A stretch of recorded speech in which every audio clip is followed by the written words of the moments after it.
Free to Be podcast. My name's Rachel Peru. Join me as I share a weekly dose of midlife inspiration, where you get to hear from some amazing people who are leaving a trail of inspiration along the way, breaking down midlife stereotypes and proving it's never too late to find your passion and purpose. From health, happiness, mindset to menopause, reinvention to rebelling, no subject is off limits. Living a life of liberty, free to be. Free to be whatever you want to be in midlife and beyond. So welcome back to a new week of Liberty, Free to Be, and I am loving the response to the new branding. Thank you so much, and it feels so good to be rebranded and to have embraced this change. And don't be scared of change, because look where it might lead to, and it has given me a real boost, and it has made me feel more aligned with everything where I'm at right now. Growth is a great thing, and it can be an exciting opportunity to embrace change. So Liberty Free to Be definitely feels aligned with what I'm about and how I am in my 50s. So I'm really excited to have this out there. And today's guest has been an instrumental part in my own growth.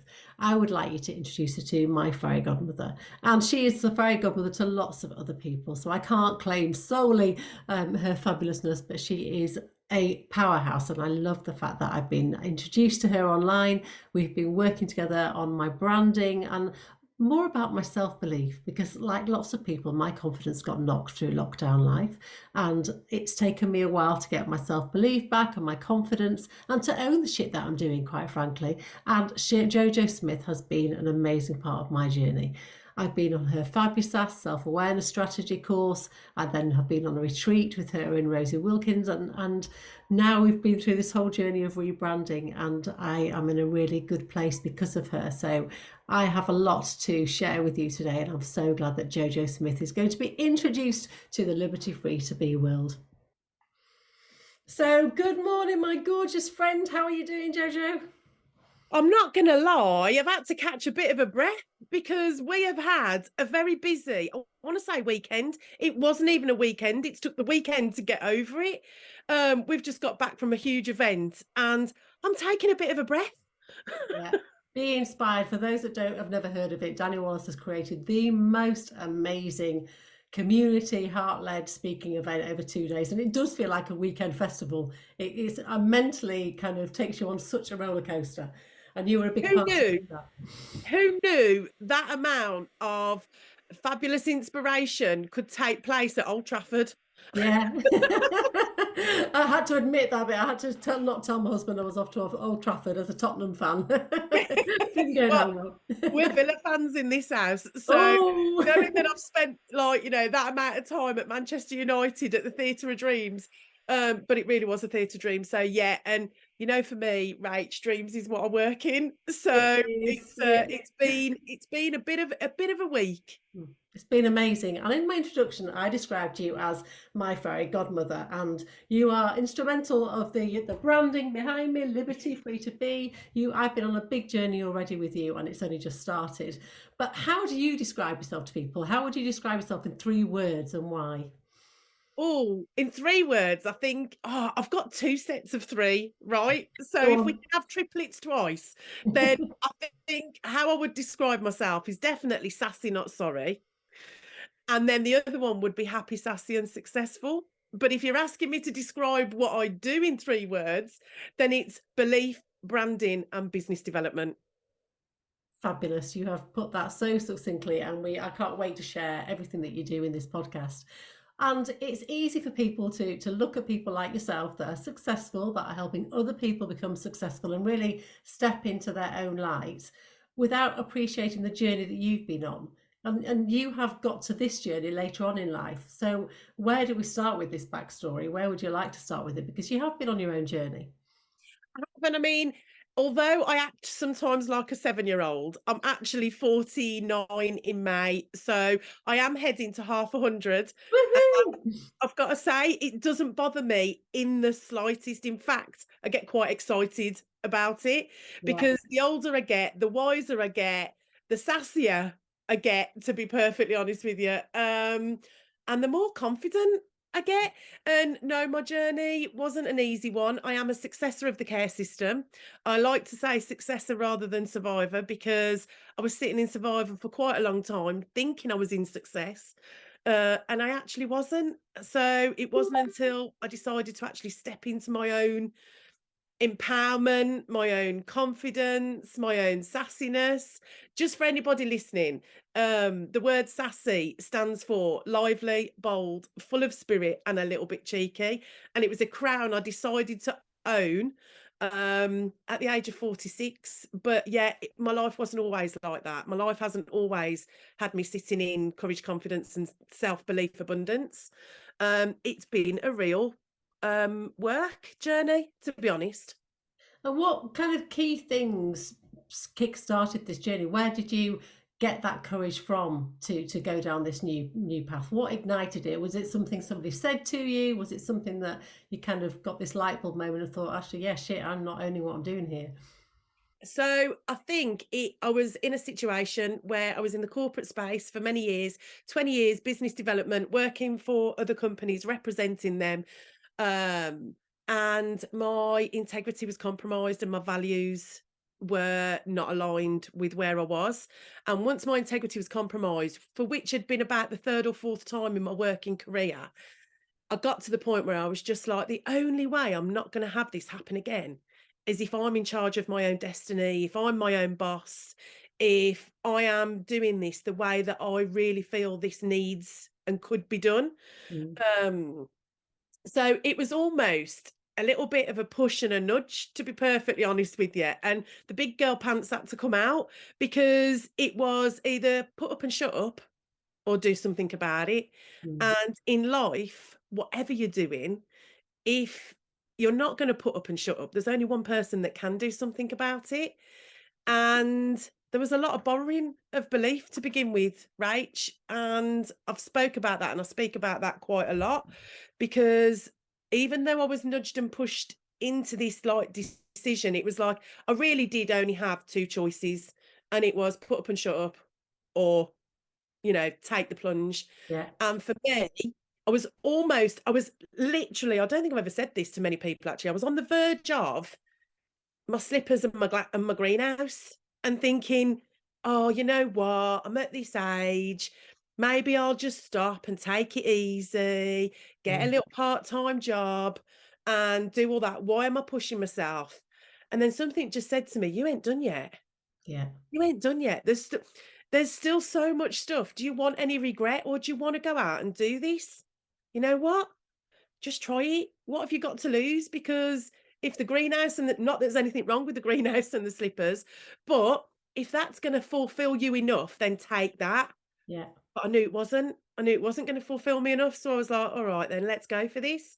And starting my own business is where that started. And it's scary, isn't it? Change is scary. You know, you and I have worked together now. I've joined, and we'll talk about it more, but I've joined, I think I started on your Fabulas course, and then I did the retreat. Yeah. And then I've been working with you and Rosie on the whole new rebranding, Liberty Free to Be, which I am in love with, I'm obsessed with. And I know that this is just the start of our journey, but it's scary. It's a scary thing to do. And did you have a support network around you when you first started? Or were you kind of, okay, I'm on my own here? So you've just hit three really big like topics there, right? Firstly, I want to say well done you for just saying I am totally in love and obsessed with Liberty Free to Be, because all that is your personality. So that means Yeah. you are totally obsessed and in love with yourself, which I'm a massive advocate for because that's Yes. where the belief starts. Yeah. So first of all, I want to just say that is key to everything. Being totally in love with yourself is, and it's not an egotistical thing. So that one. The second one was change. You said, being afraid of change. Mm. I think everybody is afraid of change. We don't like change. It makes us feel uneasy. It makes us feel insecure. It makes us feel worried. Or is that just what our mind has been led to believe for many, many years, that change does make you feel like that?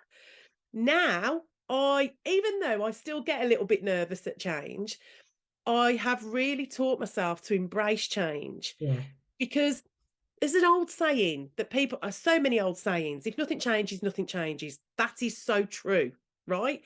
And you have to really understand that, because if you're moaning about something, nothing changes if nothing changes. So you've got to change something in order for, things to change. It's basic.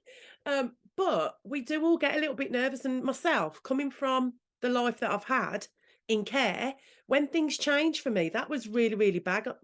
I mean, from a young age, from being in foster care to a children's home to another foster care place, change was always really worrying and Mm, unnerving. And I became very much a rapid adapter in that. So actually, my inner skill set to embrace change has been there from a very young age. mm. But it was strange that I got to the age of 46 and that change scared the living. Am I allowed to swear on this You podcast? are, you are. Scared the living shit out of me, Mm. right, at the age of 46. And as we know, as we get older, we don't want to go on the roller coasters as much as we get older, because we're aware of what could happen. Do you know what I mean? And we think about that far too much. Um, so that change, if anybody takes anything, and we're quite early on to this conversation, if anybody takes anything away, I would just say try and reframe that change, because actually there's another saying that is, a change is as good as a rest. And actually, change, if we embrace it, can bring so, so much. So that was huge for me. I know I've just gone on a complete waffle about change, but when you were speaking, I was like, it's so important that people try to reframe change and see it as opportunity rather than something that's going to create insecurity. Yeah, absolutely. Because I think in midlife women that people will really relate to that, because I think we get so used to being in a routine in life that then rocking the boat and doing something different brings out all sorts of wobbles along the way. But look what can be at the other side of it. It's exciting. You just don't know what's out there. It's no wonder we've got a bit of a negative view on it, because let's face it, for midlife, it was called the change for Yeah, so long, wasn't it? yeah, And yeah, it's like, well, we've all been dreading the change. yeah, But actually, like hurtling towards it now, any kind of change I know brings me new opportunities, new learning, new growth. And embracing that has brought me nothing but good change. yeah, Um, and that's what I'm on a mission to show others, that actually, if they just make these tiny little changes, but they make them consistently, and they become committed to them, actually a whole new world can open up. Because, if anybody else is feeling like they ain't done yet, yeah. then embrace the change. And you've been on this kind of work journey as well, because when you first set out on your own independently, it was all about branding, which is what you're experienced in, and you've got an amazing career behind you for that. And your creative mind is genius. I love how you think outside the box. But you have gone down different routes from that, haven't you? You have really evolved into now having this kind of desire to help other people experience what you've experienced through change and through making those mindset It's differences. living mentorship, Rach, because so where I started, business development was more about representing brands than building them. Yeah, And it was more about instilling um the the relationship with a brand. So rather than creating it. However, when I look back now over my business development career, what I actually did do, because it was always from cold relationships that I built my business relationships on, I kind of curated those brands as how I would represent them. mm, That it was probably 90% me, 10% the brand, because I had to keep so much of it to how they would yeah, want it, if that makes sense. But yeah, it was always me representing it. So it was actually my personality that got us through the door. mm, Um, so when I decided to leave and start my own business, it was really around business development and visibility, because there was a lot of bits and pieces I'd done around signage and things like that. My creative element is innate in me. yeah, It's definitely my superpower. I mm, trained as a pastry chef many years ago as a patissiere, worked in France. That's where all my creativity came in. And then I say by accident, actually, it's got to be fate, yeah. ended up in sales, ended up in business development. So when I came into do my own business, like I say, it was more about business development. But what I learned was I see life as a cake. If you want your, because I like pastry chef, I like cake. And if you want your cake and eat it kind of lifestyle, this is how I describe things. So the top layer of the cake was the business development, but I thought that was the only layer that I was working on. Actually, so I started to try and develop my own business, but what happened was I hadn't got a real solid brand. I'd actually stepped out as I thought I should rather than how I could. So Yeah. the brand that I was about to step out in didn't fit me perfectly and was very much the businessman Jeff kind of persona, because that's what I thought everybody thought I should look like, so they would take me seriously. Yeah. If anybody's just listening to this, if you can see where I am at the moment, I am wholeheartedly pink, sassy, a I bit love it. fluffy, yeah, kind of thing. My brand was very dark, it was very corporate-y colours, and that's how I was going to step out. But actually, the very first time I put my business card in front of somebody, it was actually Danny Wallace, who is my mentor and best friend in business and life. I put it in front of her, and as I put it down in front of her, and this was in the first couple of weeks of me just getting it out there, I put it in front of her and I went, "This is what I've got, but it's not really me." I actually said those words. Yeah, I actually said these words. And she went to me, "Well, what are you doing? I've only known you 5-10 minutes," because this was early in our journey. It's like 3 years ago. And she went, "You're very pink, you're very sparkly, you're very leopard print.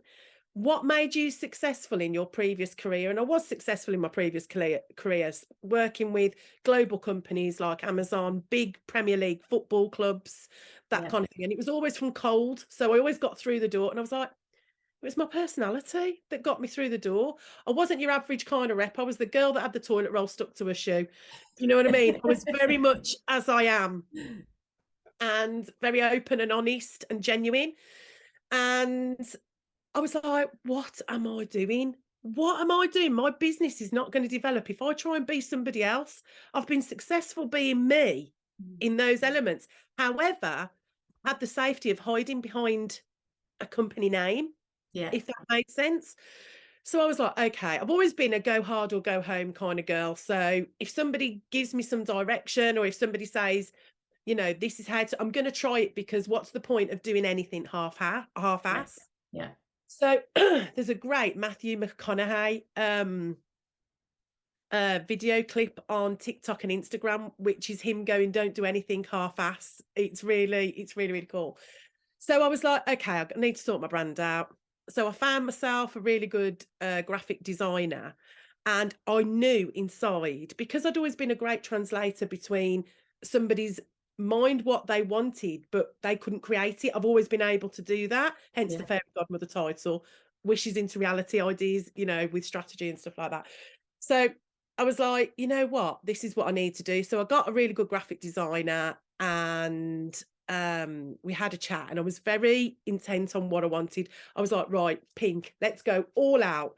And we designed our brand. As it happens, that designer was Rosie, who I now develop Yeah. lots of other big brands with. We've created a brilliant team together to do that, because I can't do tech, I can't do the actual graphic design, but I'm a great translator and visionary and can Yeah. see it.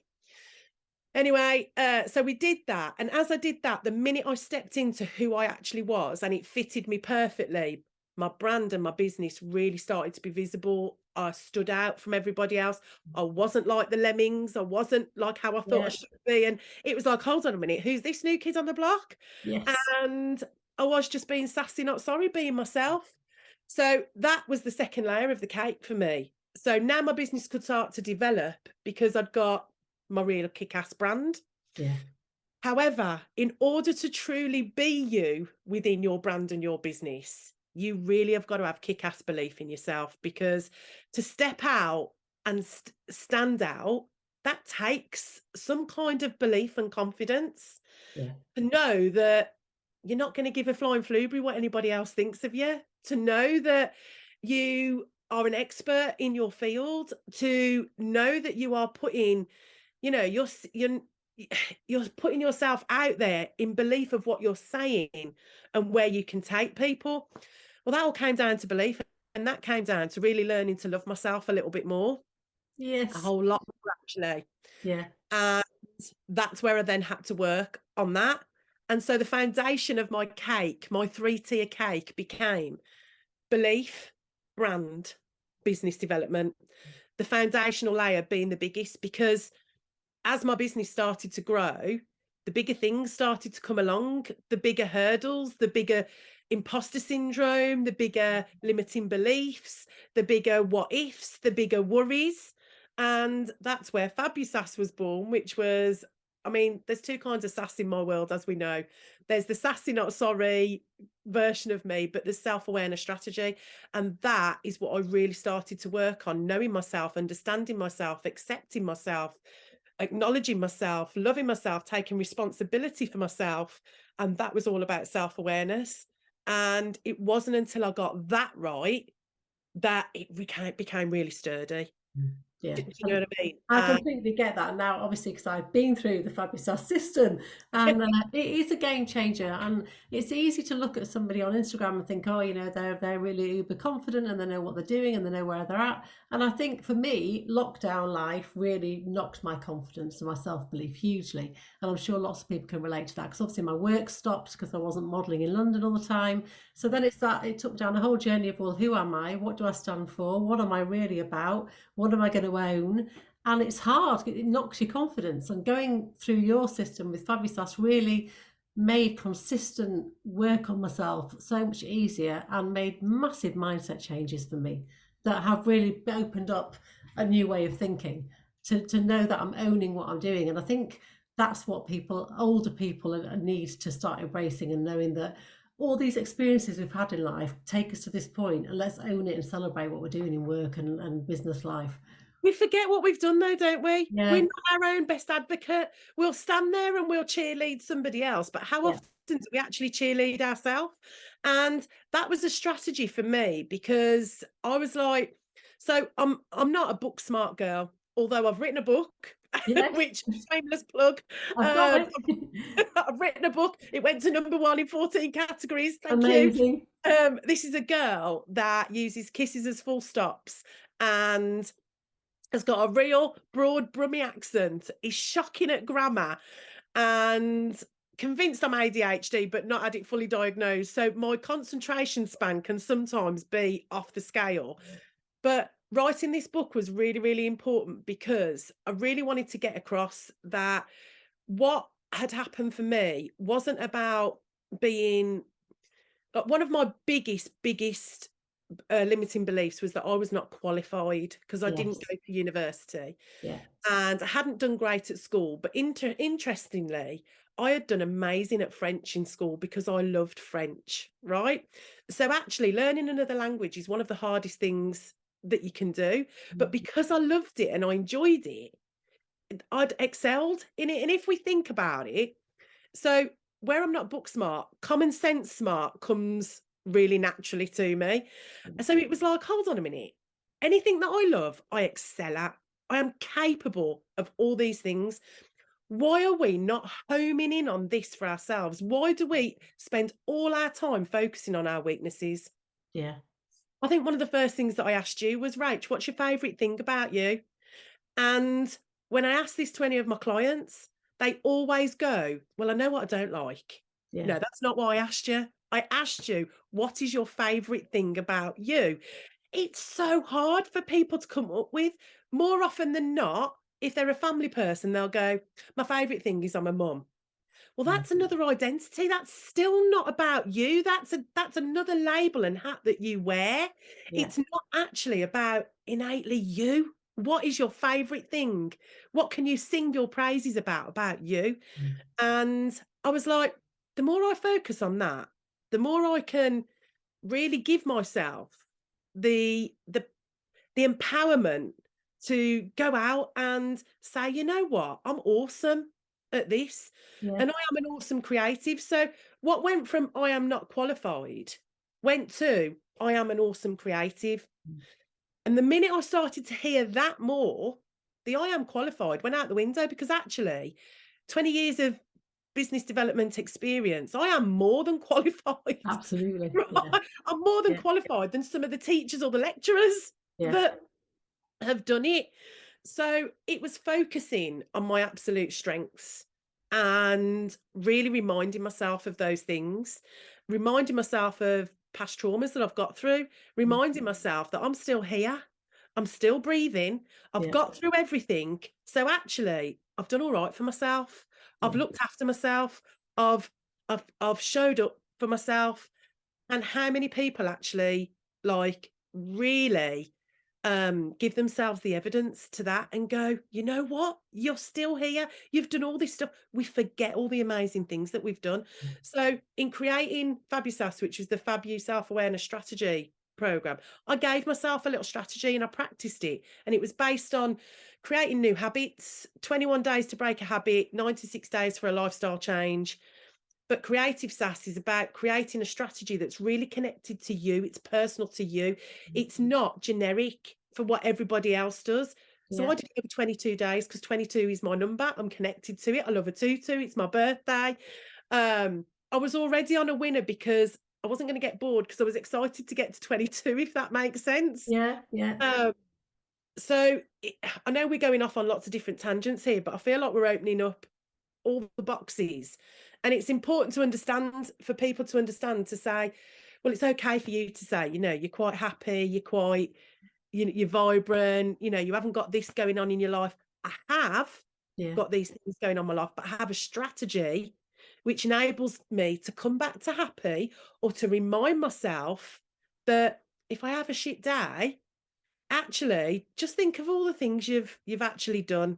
yeah. Rather than a to-do list, it's a to-done list. I like that. I like that. I do have a little book in my handbag. I've got it here. That I write. I've written a list down of all the things that I'm really proud of myself for, so that when I'm going to a casting, particularly if it's a scary one with a director that really scares the shit out of me, I sit beforehand and I read all the stuff that I've done just to remind myself. And that's one of the things that came from doing the Fabulous session, because I did my affirmations, which I've still got on the wall in front of me. But it's just that little tool that stops me from spiraling out of control in my head. And it's all it is. It's lead with your heart, not your head. Yeah, You'll always go about your head is the most powerful thing that you possess.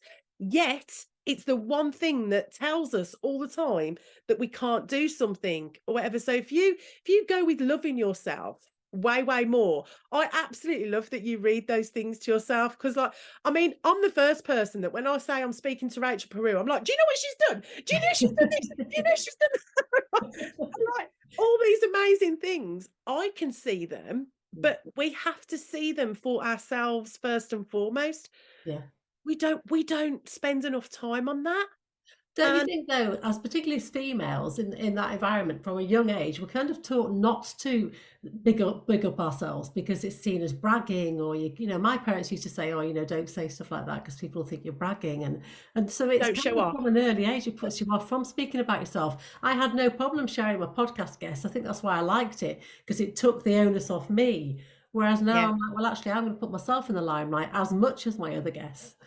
Yeah, that it's precisely that, because but I think the only way we need to give ourselves permission for that. As a fairy godmother, I grant you all permission to love yourselves beyond belief. We have to give ourselves permission, because and the best way that I can describe this, and this is not a new message, it's just a new messenger saying the same thing, right?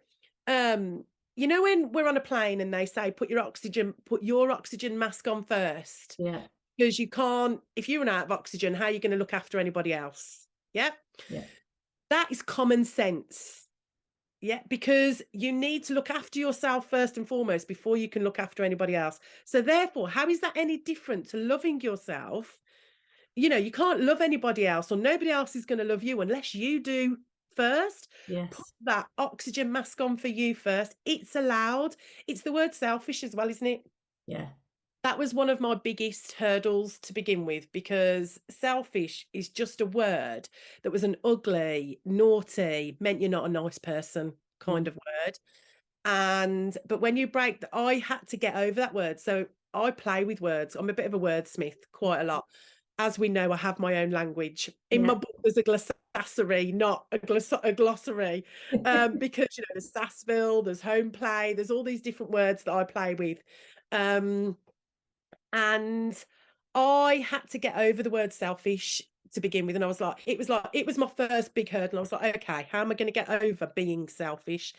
I was like, I'm going to just look what the word ish means, because I am an ish kind of girl. I'm always arriving at 6-ish, 3-ish, or whatever. I'm a bit peckish. And the word ish means to some extent. So when I read that actual terminology, I knew that if anybody went to me, you're being selfish, Jojo, I could actually have the ammunition and the evidence to come back and go, do you know what the word selfish actually means? Yeah. And then be like, the word selfish means yourself to some extent. This is me looking out for myself to some extent. Yeah. And that's okay. Do that. It doesn't mean you're a bad person. You know, if it just doesn't. And I think we were just drummed into from an early age, don't be selfish. Yeah. And in order to have any kind of fulfillment in life, you've absolutely got to look after yourself to some extent. Mhm. So self-care, be selfish. I am here for all the selfish dishes. I really, really am. Yes, yeah, more please. And one other thing I really wanted to talk about with you is being intentional, because you are so good at that. And that's another thing that I've really learned from you, because things don't happen unless you really make them happen. And I Correct. think, being intentional about it. So let's talk about that, because you've got some great examples about how you have created situations for yourself that have created a ripple effect onto other things by being really intentional about it. Give us some examples of some of the things that have happened. So intention is, again, it's a word that's just, we kind of skim over it in normal life. So people will go, oh, it was with the best intention. Yeah. And the best intent, when people say that, they normally like it's a little bit of thought, but or they didn't really think about it, but there was no malice or anything behind it. But the word intention really means to go out with something in mind, to have really thought it through before you do it. Mm. So the easiest way that I can describe this is, if you don't go into life or a situation with intention, the desired outcome is not going to happen, because it's like the peas on the shopping list. And I say this all the time. If you don't put the peas on the shopping list, they don't go in the basket, because you either forget, you Yeah. get distracted, or something doesn't happen. Now, if you want something, called the fairy godmother, I say, I help you create your wishes into reality with a strategy. A wish without a plan is just a wish, Mm. as people say. A wish for me is with intention, success happens. WISH. With intention, success happens, right? So I believe anybody can create their wishes into reality. Absolutely anybody. I don't have a magic wand. I just have a directional pointing stick. And it's like, this is the way to do it.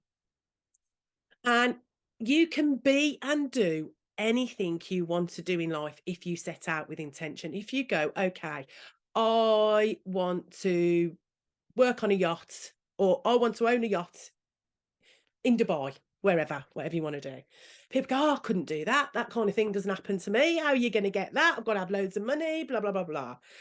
Reverse engineer that from the yacht in Dubai all the way back. And it could start off with the smallest intention of just going to work as a yacht hand in Dubai over the summer, where you make relationships with people, where you then learn how much a yacht actually costs. Because if you can't live on a yacht if you don't know how much a yacht costs, because you Yeah. can't earn the money to get to the. Does that make sense? Yeah, it does, yeah. So it's everything you do in life requires intention if you want to be successful at it. So look at the biggest picture, oh, I want to live in a big house, I want to be financially free. Have you actually asked yourself how much you need to earn in order to be financially free? Have you done the sums? Yeah. Because if you've done the sums and you know you need £100 to be financially free, how are you going to make £100? Okay, I need to do 5 shifts at work, or I need to do that kind of thing. People sit and wish, but they sit and wish, I feel like this, they sit and wish with their eyes closed, keeping it to themselves as well. Yeah. You've got to be able to wish with your eyes wide open and say it out loud, because you never know who's sat next to you that can go, oh, I know that person that can do that for you. Yeah. But if you've kept it to yourself, I feel like I've tried to give as many tips as I can in this, Yeah, because it's amazing. it's Brilliant. just about the first biggest thing for how you can be intentional is just to write it down. If you decide you want to do something, write that thing down. And the minute you've written it down, it becomes intentional, because you've actually kind of, you've put it out there, you've said it out loud, you've written it on a piece of paper. You know, you then go, well, okay, I want a radio show. I want a radio show. Okay. Well, then this happened to me. I'd love to present on radio. How am I going to do that? Well, first of all, I suppose I really need to go on a radio show to see if I actually like it, Yeah. because I might not like it. Went on a radio show while I was there, loved every single second of it, said out loud, I'd love to be a radio show host. In the next breath, was offered my own show. Now I've got a radio show. That's it's, I want to write a book. How do I write a book? Who do I know that publishes books? How can I be around that? Yeah. It's that kind of thing. If you are wishing quietly and you're just sitting wishing and not doing, then it's not going to happen. So intention, but write it down is the first thing, is writing. So with that in mind, then, what's your kind of big wish for the future for you? What have you got in your kind of bag of wishes that you want to make happen? Brace yourself, a fairy godmother's coming in here, right? Because this Yeah. is obviously a lot of my wishes I've already created into Yeah. reality, and they've got bigger and bigger as they've gone on. And I've had to use my sass every single time, because it's a rinse and repeat process, just like you when you're going into big castings. I still have to tell myself, JoJo, you're an awesome creative. Just remember this, you're an awesome creative. I think my biggest wish for me has come from my passion and purpose, and passion and purpose has really come to the forefront for me only in the last year or so, because it takes time to really evolve and unpick yourself and understand where your passion and your purpose lies. Is creating a legacy that I have actually made some real impact, so that when, my body is not here and my soul is just floating around, I can still be happy in the knowledge that I've made a difference. Yeah. And for me, that is Chateau Sass. I'm saying it out loud. I've written it down in a couple of my emails to my subscribers.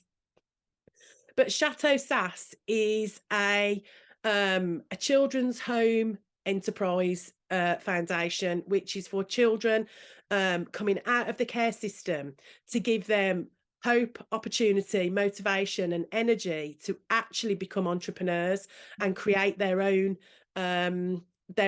businesses, because children coming out of care don't have the guidance that another child that has guardianship or a family to support them. They kind of fall off a bit of a cliff, to be honest with you, because as you come out of as soon as you turn 18, you are asked to leave the care system, whether it's before your 18th birthday or on your 18th birthday, and you kind of become an orphan again if you haven't got that support around you. So for me, it's to show belief, branding, and business development for those in a marginalized group that don't get that support. And Chateau Sass, I mean, I'm a fairy godmother, of course I want to live in a castle, right? And that's where my fairy tale ends. But I see this big castle called Chateau Sass because I'm a bit of a fan of Escape to the Chateau. Yes. Yeah, I'm a bit of a fan. And knowing that there's all these beautiful castles in France, and I worked in France before, I would love to have Chateau Sass, where it is the kind of children's home enterprise, which is hope, opportunity, motivation, and energy. Because I was in a children's home and it wasn't a very nice place. I'd love people from the care system, care experience kids to be able to come out and go, okay, let's give you some entrepreneurial skills. Let's show you how to build your financially free, secure life. And their fairy tale, because I think they deserve it. So Chateau Sass is in my big plans, but it would also be there for entrepreneurial retreats, and but it also serves my life, because I'd want my family to have somewhere to come where we can have holidays and things like that. But that's where my heart really will explode, I think. Amazing. That will be such an amazing special place. Thank you so much for sharing that with us. So how can people find out about you? Because you are on all social media platforms, but how's the best place to come and to find out more about working with you? I think if you really want to get a good feel for me, come and follow me on Instagram, because my stories go from professional to personal in a split second, and you really do get to know who JoJo really is, and what you see is what you get. So Instagram is Creative Sass, CreativSass, no E on the end of creative, because there was never an E on the end of Joe, and it always used to drive me insane. So Creative Sass on Instagram, JoJo Smith on Facebook, or you can head over to my website, which is creativesass.co.uk, or you can go and buy my book on Amazon. Yes. Which is called Loving Yourself Beyond Belief, and it's by JoJo Smith. And if you want to just start somewhere for just $12.99, you could really step into your own self-awareness and strategy, and really start to make your wishes come true. Amazing. And I can't recommend your book enough. It is a great place to start, and it's a great thing to constantly go back to as well. It's got lots of tips and advice in there and lots of things to think about. So thank you. My last question that I ask all my guests now is Liberty, free to be. What does free to be mean to you? Free to be. What does it mean? It means to me to be sassy, not sorry. And that means lively, bold, full of spirit, a little bit cheeky, and totally unapologetic for being so. Love you lots, and I'm so pleased that we had this conversation and I can share a bit of your magic with my listeners. So thank you so much for joining me, and I know that now that I'm in your world, you're not going to get rid of me. You do know that. Well, no, because literally I don't. I'm like, right, come on, what are we doing next? Thank you, and I shall see you soon. I'll see you soon, Rach. Take care. Thank you for having me. Well, JoJo is just a fabulous ball of energy, and she has got so much to share with us all.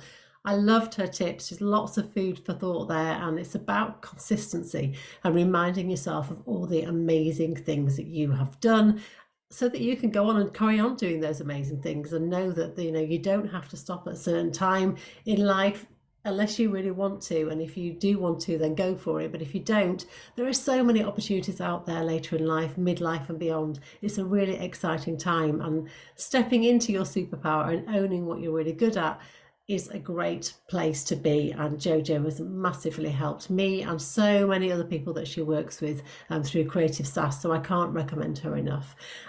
Some of the questions have really made me think. I love the question that JoJo said about, what are you good at? What's one of your strengths? And it is a hard one, because we naturally go to our default setting of thinking of what we're not good at. So I've been thinking about it. What would I say I am good at? I really think I'm good at connecting people together. I really like connections. I really like building community, and I see that as one of my strengths. So what would yours be? I'd love to know. So share it with me. I'll start a poll on Spotify, but let me know what you think about what your strength would be. What's your superpower? Mine is connecting people together and building communities. I will be back next week with some more fabulous Liberty Free to Be guests. Don't forget, you can subscribe so that you don't miss any of the episodes. I also run the free Step Out of the Bubble Facebook group. We've got 320 women in there now, and I love the conversations that we have. It's a really supportive, safe space for you to come, connect with like-minded people, support one another, celebrate your wins, and support one another on those wobbly times, because we all need that extra community, and to carry on growing and have that behind you is a great space to be. So I'd love to see you over there. Go to Step Out of the Bubble on Facebook and you'll find the free group there. Links are all in the show notes as well. But I will be back next week. Keep being fabulous. Thank you for listening to the Liberty Free to Be podcast. I hope it's left you feeling inspired. If it has, why not come and join my free Step Out of the Bubble Facebook group? It's a safe space where you can connect with other women, all at different stages of their midlife journey, supporting and inspiring one another. Oh, and don't forget to come and say hello on Instagram at RachelGuru1. I'd love to know what free to be means to you. If you're loving the podcast, please don't forget to subscribe, rate and review. Your support is much appreciated. I'll be back next week, but in the meantime, keep being fabulous.